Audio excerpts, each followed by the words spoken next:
నమస్తే, welcome to I dream inside politics with Kavitha. Telangana రాష్ట్రంలో హైడ్రా అనేటువంటి ఒక ప్రధానమైనటువంటి అస్త్రంతో పాటుగా మూసీ అనే దాన్ని తెర మీదకి తీసుకొచ్చారు డైవర్షన్ పాలిటిక్స్ కోసమే అనేటువంటి వాదన ఆరోపణ ఎందుకని వినిపిస్తోంది, అది రోజు రోజుకు ఎందుకని బలపడుతోంది. మనతో పాటుగా ఉన్నారు పొలిటికల్ అనలిస్ట్ ప్రకాష్ గారు. నమస్కారం అండి. గతంలో హైడ్రా వచ్చింది, హైడ్రా తర్వాత ఇప్పుడు మూసీ డెవలప్మెంట్ కోసం వచ్చింది. ఈ రెండింటిని డైవర్షన్ పాలిటిక్స్ కోసమే యూజ్ చేస్తున్నారు అనే మాట ఎందుకని పదే పదే వినిపిస్తోంది? నిజంగా ప్రకృతి కోసం, పర్యావరణం కోసం, మన చెరువులు, మన నదుల కోసం అని భావించట్లేదా? అంటే ఏ ప్రభుత్వానికైనా కూడా ఎజెండా ఉంటుంది, ప్రయారిటీస్ ఉంటాయి. ఆయన ముందున్న ఎజెండా ఏంటంటే 100 రోజుల లోపల 6 హామీలను అమలు చేస్తా అన్నాడు. ఆ 100 రోజుల పాలన అయిపోయింది, 200 రోజులు అయిపోయింది, 300 రోజులు కూడా అయిపోయింది. అవి ఏవీ అమలు చేయలేదు, 1-2 తప్ప ఏమీ అమలు చేయలేదు. అమలు చేసే దిశలో కూడా లేడు. రెండవది ఏంటంటే అన్నిటికంటే సీరియస్ ఇష్యూ రైతు బంధు, రైతు భరోసా, ఈ రైతు రుణమాఫీ, ఈ రెండిట్లో కూడా ఫెయిల్ అయ్యాడు. ఖరీఫ్లో ఇవ్వాల్సిన రైతు బంధు ఇప్పటికీ రాలేదు, దాని రైతు భరోసా అన్నాడు ఆయన. కేసీఆర్ 10,000 ఇస్తున్నాడు, నేను 15,000 ఇస్తాను అన్నాడు. ఆ 10,000 కూడా ఇచ్చే దిక్కు లేదు కదా. ఆ ఖరీఫ్లో ఇవ్వాల్సిన 5,000 కూడా ఇవ్వలేదు, రబీలో ఇవ్వాల్సినవి ఖరీఫ్ మొదట్లో ఇచ్చాడు. ఖరీఫ్ మొదట్లో ఇచ్చేది ఇప్పుడు రబీ స్టార్ట్ అయినాక కూడా ఇచ్చే పరిస్థితి లేదు. డైవర్షన్ పాలిటిక్స్ ఎందుకు వస్తున్నాయి? రైతుల ఆగ్రహ జ్వాలలన్నీ కూడా ఉన్నాయి కాబట్టి. రెండవది రైతు రుణమాఫీ 42,000 కోట్లు అవుతుందని చెప్పి అంచనా వేసింది, కనీసం వాళ్ళ సగం కూడా ఇప్పటివరకు పే చేయలేదు.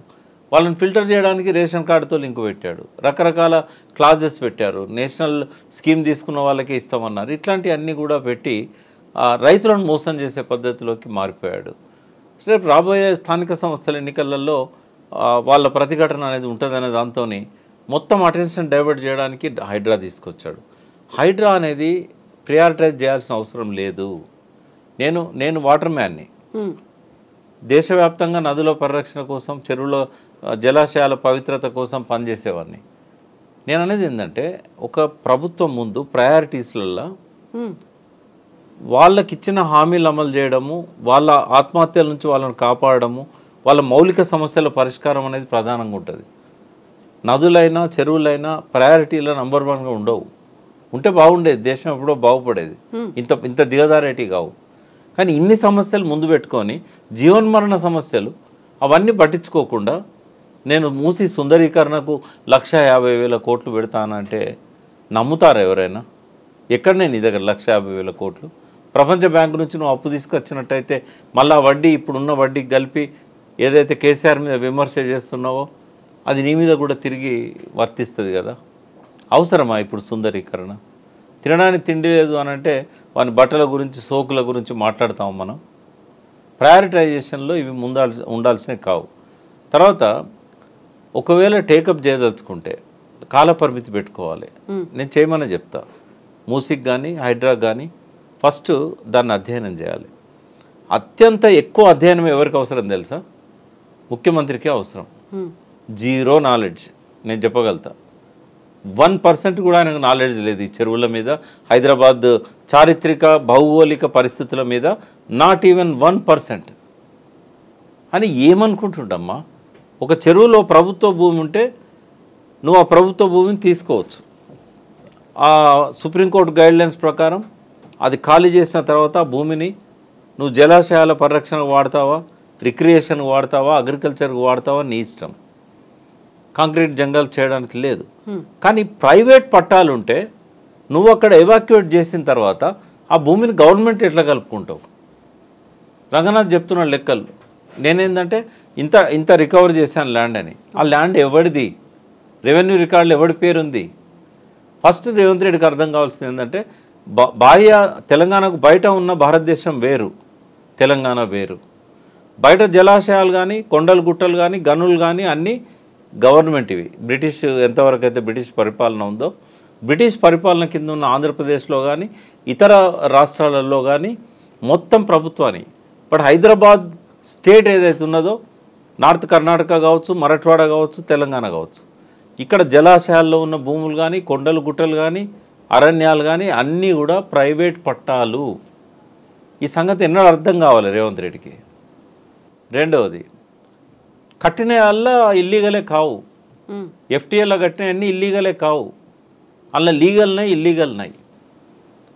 పర్యావరణ పరంగా చూసినప్పుడు జలాశయాలలో కట్టడం అనేది తప్పు, కానీ భారతదేశ చట్టాల ప్రకారం రాజ్యాంగం ప్రకారం సుప్రీంకోర్టు జడ్జిమెంట్ ఇచ్చే కంటే ముందు ఎటువంటి రూల్స్ లేవు కట్టకూడదని.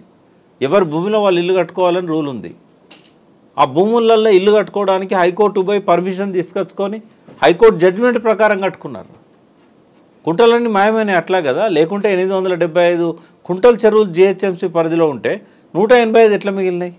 అయితే ఇక్కడ ఇంకొక కండిషన్ ఉంది, అంటే అక్కడ దాన్ని వ్యవసాయానికి మాత్రమే వాడుకోవాలి, ఎప్పటి నుంచి వ్యవసాయేతర పనులకు ఎప్పటి నుంచి నేను అడిగేది అది, ఎప్పటి నుంచి? సుప్రీంకోర్టు జడ్జిమెంట్ చదివిండి ఆయన, 2001లో ఏమో వచ్చింది అది. అంతకంటే ముందు ఈ జడ్జిమెంట్ వర్తించదు, ఆ డేట్ నుంచి వర్తిస్తుంది. అంతకంటే ముందు కోర్టులే ఆర్డర్స్ ఇచ్చినాయి కదా, నా భూమిలో నేను ఇల్లు కట్టుకుంటానంటే మనకు పర్మిషన్ ఇస్తలేరు అంటే మున్సిపాలిటీకి కోర్టు ఇచ్చింది, రెవెన్యూ రికార్డ్ ప్రకారం ఆయన భూమి అయితే ఆయనకు పర్మిషన్ ఇవ్వండి అన్నది. మరి వెనకట్లో ఈ రూల్స్ లేవు, చెరువులలో కట్టకూడదు, చెరువుల పవిత్రతను కాపాడాలి, ఎఫ్టీఎల్ బౌండరీ ఫిక్స్ చేసి ఎఫ్టీఎల్ లోపల కాంక్రీటైజ్ చేయకూడదని రూల్స్ ఎక్కడున్నాయి? నాకు తెలిసినంత వరకు అయితే లేవు, నిజాం పీరియడ్ నుంచి కూడా లేవు. బ్రిటిష్ ఇండియాలో అవసరం పడలేదు, ఎందుకంటే అవన్నీ గవర్నమెంటే కాబట్టి కట్టనీయలేదు. కానీ తెలంగాణలో ప్రైవేట్ భూములు కదా.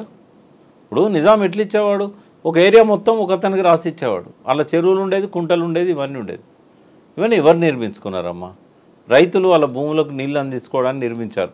పర్యావరణ కోసం రైతులు తవ్వినాయి కాదు, ప్రభుత్వాలు తవ్వినాయి కాదు ఇవి, ఎక్సెప్ట్ హుసేన్ సాగర్, గండిపేట్, హిమాయత్ సాగర్, మీరాలం చెరువు, ఈ 4 పెద్ద చెరువులు. ఇంకేమైనా ఉంటే చిన్న చిన్న 1-2 ఉండొచ్చు.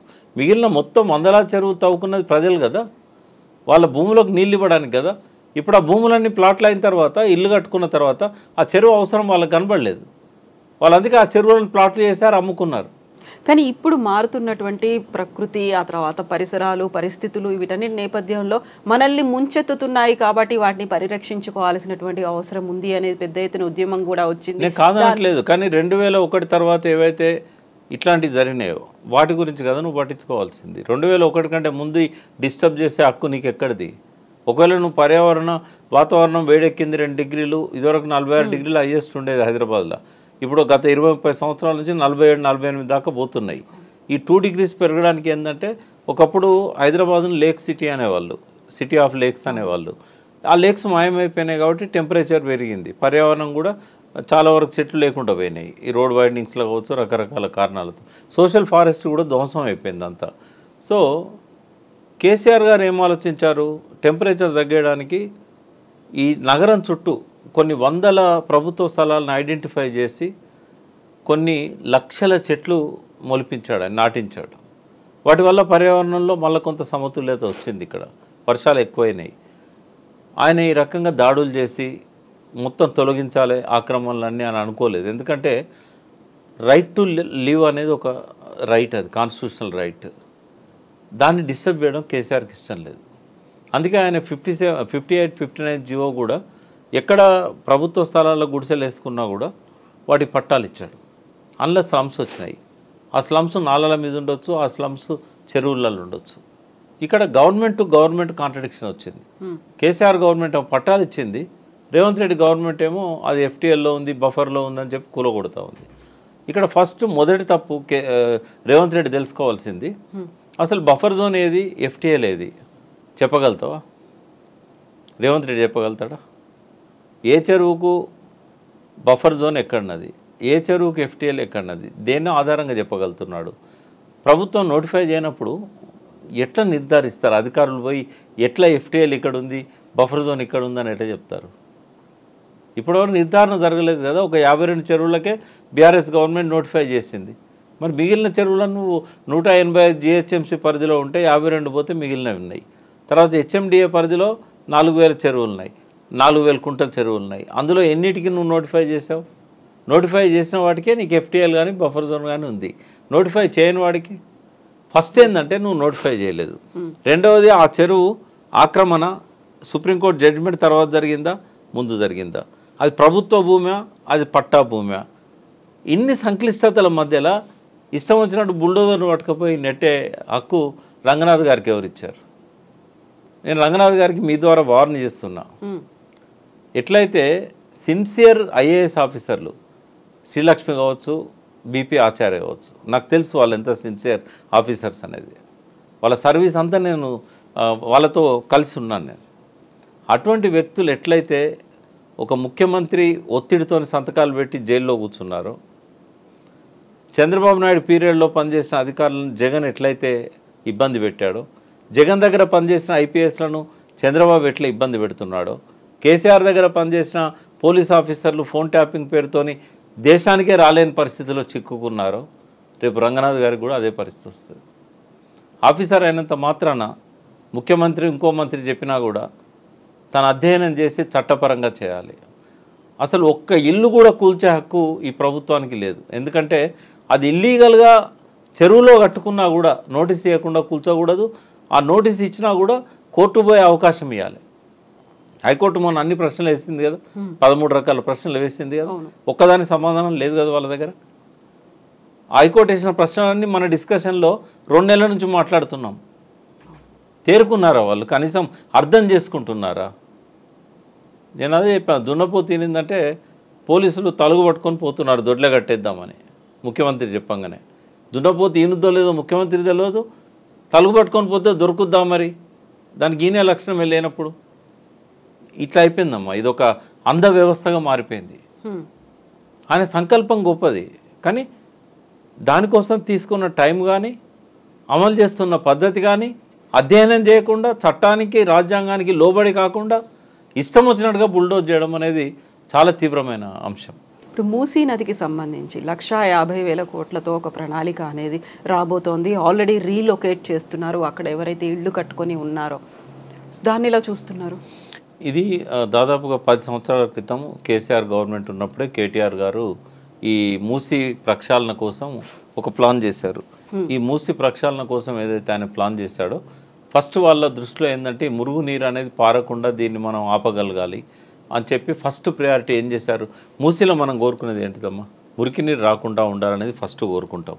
ఈ బౌండరీస్ ఇవన్నీ కూడా మనం తర్వాత దాన్ని ఎట్లా ఎంక్రోచ్మెంట్స్ తొలగించాలి, ఇది సెకండరీ. ఫస్ట్ ఏంటంటే మురుగునీరు రాకుండా ఉండాలి, మొదటి సమస్య అది. మూసీ పరివాహక ప్రాంతంలో 2 వైపులా ఉన్న వాళ్ళందరూ సఫర్ అవుతున్నది ఏంటి అని అంటే ఆ దుర్గంధము, ఆ వాసన, అందులో కెమికల్స్ వదులుతున్నారు, ఇవన్నీ కూడా మౌలిక ప్రాథమిక సమస్యలు. అయితే వాటి గురించి ఫస్ట్ కాన్సన్ట్రేట్ చేశారు కేటీఆర్ గారు కానీ కేసీఆర్ గారు కానీ. 3,600 కోట్లకు ఒకే రోజు అడ్మినిస్ట్రేటివ్ శాంక్షన్ ఇచ్చి ఎన్ని నాళాల నుంచి అయితే దుర్గంధపూరితమైన నీరు వస్తున్నదో వాటి మీద ఎస్టీపీలను ఫస్ట్ వాళ్ళు ప్లాన్ చేశారు. ఈ ఎస్టీపీలను ప్లాన్ చేసిన తర్వాత అవి ఇప్పుడు ఆల్రెడీ ఆల్మోస్ట్ కంప్లీట్ అయ్యి, కొన్ని ఆల్రెడీ ఫంక్షనింగ్లో ఉన్నాయి, కొన్ని ఇనాగరేషన్ సిద్ధంగా ఉన్నాయి, కొన్ని నిర్మాణ దశలో ఉన్నాయి. ఇవి కంప్లీట్ అయితే మురుగునీరు అనేది రావడం అనేది ఆగిపోతుంది ఫస్ట్. ఇది వాళ్ళు చేసిన మొట్టమొదటిది. రెండవది ఏంటంటే ఎక్కడెక్కడనైతే చుట్టూ ఉన్న చెరువులల్లో ఈ మురుగునీరు కలుపుతున్నారో, కెమికల్ వాటర్ అంటే రెసిడ్యూ అంటాం కదా, రకరకాల ఇండస్ట్రీస్ ఉన్నాయి, ఫార్మా ఇండస్ట్రీస్, అవి కలుపుతున్నప్పుడు వాటిని సీజ్ చేశారు. కలపకూడదని చెప్పి వార్నింగ్ ఇచ్చారు, పెనాల్టీలు వేశారు, లాస్ట్కి సీజ్ చేశారు. సో ఇవి వాళ్ళు చేసినాయి. రెండవది ఏంటంటే బౌండరీస్ ఫిక్స్ చేయాలి. భారతదేశంలో ఈ రోజు వరకు ఏ నదికి బౌండరీస్ ఫిక్స్ లేవు. మొట్టమొదటిసారి మూసీ నదికి ఇప్పుడు బౌండరీస్ ఫిక్స్ చేశారు. మూసీ నది బౌండరీ ఎక్కడి నుంచి ఎక్కడి వరకు ఉండే, అందులో ఎఫ్టీఎల్ ఏంటిది, అందులో బఫర్ జోన్ ఏంటిది అనేది. అయితే కొన్ని కారణాల వల్ల గతంలో మూసీలో స్ట్రక్చర్స్ ప్రభుత్వమే కట్టింది. నేను చెప్పాను ఇంతకుముందు ఎమ్లిబన్ బస్ స్టాండ్ కానీ, ఇప్పుడు ఈ railway station, metro transit station కూడా ఉంది. అందులో 2 ట్రైన్లు అక్కడ జంక్షన్ ఉంటుంది. సో ఇవన్నీ కూడా అది సుప్రీంకోర్టు ఇచ్చిన జడ్జిమెంట్కు విరుద్ధం. ఇప్పుడు రైతులు ప్రజలు ఎవరో 2000 సంవత్సరం కంటే ముందు కట్టుకుంటే అది చట్టవిరుద్ధం కాదు, కానీ 2000 సంవత్సరం తర్వాత కట్టారు. ఇవి ఇమ్లిబన్ కొంచెం ముందు కట్టారు, బట్ ఈ మెట్రో స్టేషన్ అయితే తర్వాత కట్టారు. సో నదిలో కట్టారు. దానివల్ల ఏమైందంటే ఫ్లో నది అబ్స్ట్రక్ట్ చేస్తున్నది. 2 లక్షల క్యూసెక్ల వరద రావాలి మూసీలో, అంత వస్తేనే ఆ నది ఆపుతుంది. ఆ చుట్టూన్న గోడలు కానీ ఇవి కానీ, గోడలు కొద్ది దూరమే ఉన్నాయి మనకు. హైకోర్టు అవతల నుంచి సిటీ కాలేజ్ దగ్గర నుంచి స్టార్ట్ అవుతాయి ఆ గోడలు. అవి అప్పుడు నిజాం కట్టాడు. అవి ఏంటంటే పురాణపూల్ నుంచి చాదగఢ్ వరకు ఉన్నాయి. ఎక్కడైతే గోడలు లేవు, గోడల లోపల కూడా కబ్జాలైనాయి. గుళ్ళు కట్టారు, గోడల లోపల గుళ్ళు కట్టారు. ఇది బీజేపీ వారికి సంబంధించిన విశ్వ హిందూ పరిషత్ ఇట్లాంటి వాళ్ళు గుళ్ళు కట్టుకున్నారు. గుళ్ళు కడుతున్నారు కదా అని మసీదులు కట్టారు, ప్రార్థనా మందిరాలు.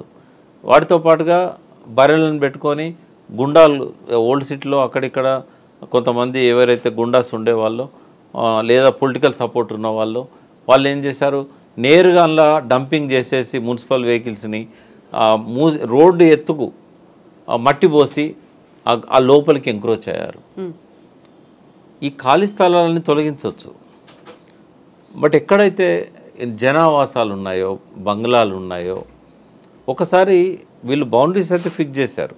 రెవెన్యూ వాళ్ళు కానీ ఇరిగేషన్ డిపార్ట్మెంట్ వాళ్ళు కానీ ఒకసారి చెక్ చేయాలి ఈ ప్రైవేట్ ల్యాండ్స్ ఏమైనా ఉన్నాయా. ఎందుకంటే మూసీకి ఇదివరకు బౌండరీస్ లేవు. భారతదేశంలో ఏ నదికి బౌండరీస్ లేవు. నది ఎంత దూరం ప్రవహిస్తుందో అదంతా నది స్థలం లాగానే అయిపోయింది.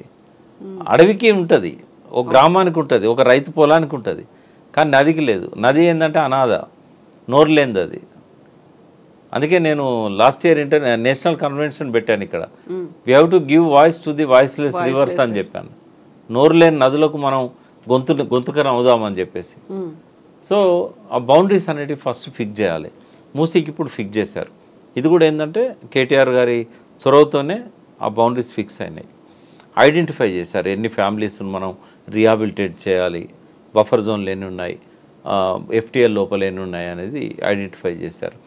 మంచి పద్ధతే ఇది. కానీ ఇప్పుడు రాత్రికి రాత్రి వాళ్ళను ఖాళీ చేయించాల్సిన అవసరం లేదు. ఫస్ట్ ఏంటంటే మూసీలో మురుగునీరు రాకుండా ఆపడానికి ఇంకా 1 to 2 years పడుతుంది. ఈ 1 to 2 years లోపల ఈ మెల్లమెల్లగా రీహాబిలిటేషన్ ప్రక్రియ స్టార్ట్ చేయాలి. అయితే నిన్న ఎక్కడో యూట్యూబ్లో విన్నాను నేను, రేవంత్ రెడ్డి గారు మాట్లాడుతుంటే జవహర్ నగర్ దగ్గర 1000 ఎకరం ఉంది ప్రభుత్వ స్థలం, అక్కడ షిఫ్ట్ చేస్తాను అన్నాడు. అని అనుభవం తెలుసుకోవాలి ఆయన. ఏంటంటే చంద్రబాబు నాయుడు నందనవనం ప్రాజెక్టు పెట్టి మూసి పక్కనున్న స్లమ్స్ అన్నింటినీ కూడా వనస్థలపురం దగ్గరికి ఎక్కడికో తరలించాలని చూస్తే పోలేదు ఎవరు. లాస్ట్కి అది కాలనీ తలగబడిపోయింది. 20 ఏళ్ల కింద సంగతి.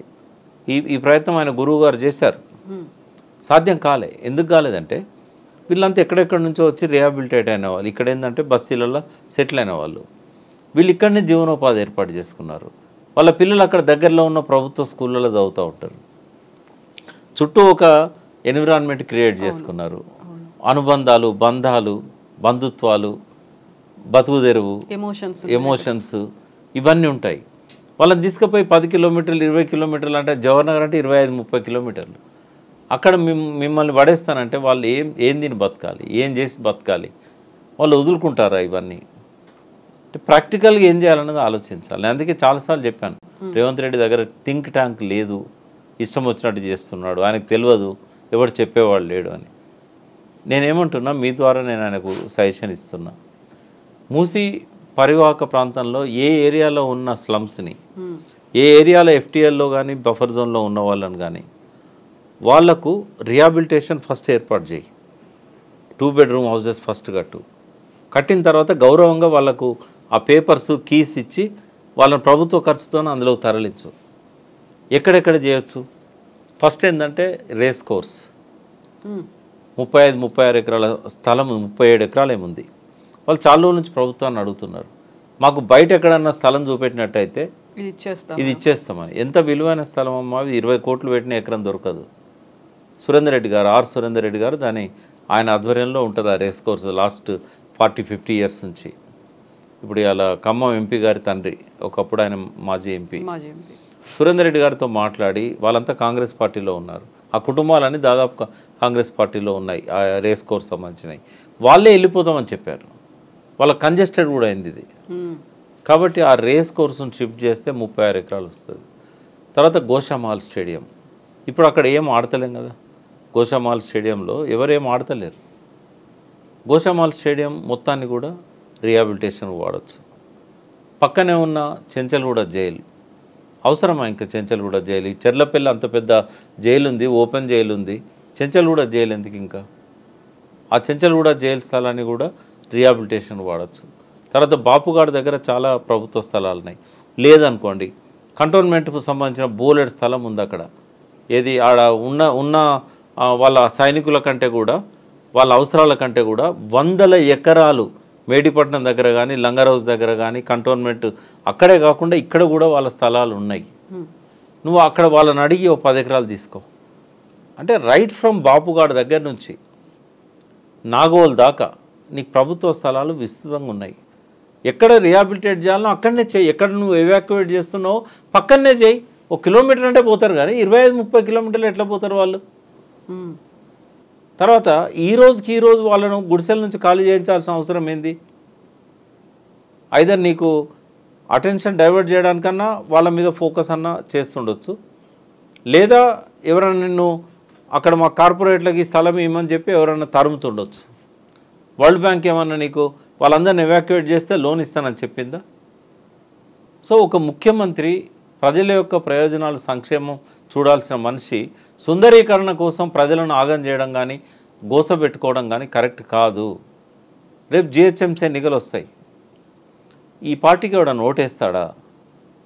కొంతమంది అంటున్నారు కాంగ్రెస్ వాళ్ళు, మాకు జిహెచ్ఎంసీలో చాలా ప్లస్ అవుతుంది, ఎందుకంటే ఈ బస్తీలు తీసేయడం వల్ల, నాలాలు వైడెన్ చేయడం వల్ల పర్యావరణకు ప్రకృతికి మేము మేలు చేస్తామని చెప్పి ఓట్లేస్తారు అన్నారు. అయితే అట్లా ఫీల్ అయ్యేటోళ్ళు ఎవరు అంటే బంగ్లాలలో ఉంటోళ్ళు. వాళ్ళు ఎన్నడూ పోలింగ్ కేంద్రాలకు రారు, వాళ్ళు ఎన్నడూ ఓట్లేరు. ఓట్లేసేది ఈ స్లమ్ పీపులే మళ్ళా. ఎందుకంటే వాళ్ళ దగ్గరికి డబ్బులు తీసుకొని పోయి ఇంటింటికి ఇస్తారు, మందు బాటిల్ ఇస్తారు, మాంసం ఇస్తారు. ఆ కృతజ్ఞతగా వాళ్ళు పొద్దున్నే పోయి బారులు తీరి ఓట్లేస్తారు గంటల కొద్ది నిలబడి. ఏకపోతే వాడు ఇచ్చి మళ్ళీ వసూలు చేసుకుంటాడేమో అనే భయం. ప్రేమ కాదు అది. ఓట్లేసేదే బస్తీ వాళ్ళు. ఇక్కడ 45% పోలింగ్ అవుతుంది అంటే బస్తీ వాళ్ళతో అవుతున్నది. ఇక్కడ ఐటీ వాళ్ళు, లేకపోతే బంజారా హిల్స్, జూబ్లీ హిల్స్ ఉన్న బంగ్లాలు ఉన్న వాళ్ళు, ఎవరో సెలబ్రిటీస్ మహేష్ బాబు లాంటి వాళ్ళు వచ్చి లైన్లో నిలబడే చూపెడతాం. కానీ ఏ ఇండస్ట్రియలిస్ట్ అయినా మనం లైన్లో చూసామా? మెగా కృష్ణారెడ్డి ఎప్పుడన్నా ఓటేయంగా చూసామా మనం? అంటే చెప్తున్నా నేను, ఈ పెద్ద పెద్ద వాళ్ళు వాళ్ళు ఎక్కడో ఉంటారు, అమెరికాలో ఉంటారు, లేకపోతే ఆ టైంకు ఓటు కోసం అయితే వాళ్ళు వాళ్ళ ప్రోగ్రామ్స్ అన్ని వాయిదా వేసుకొని రారు కదా.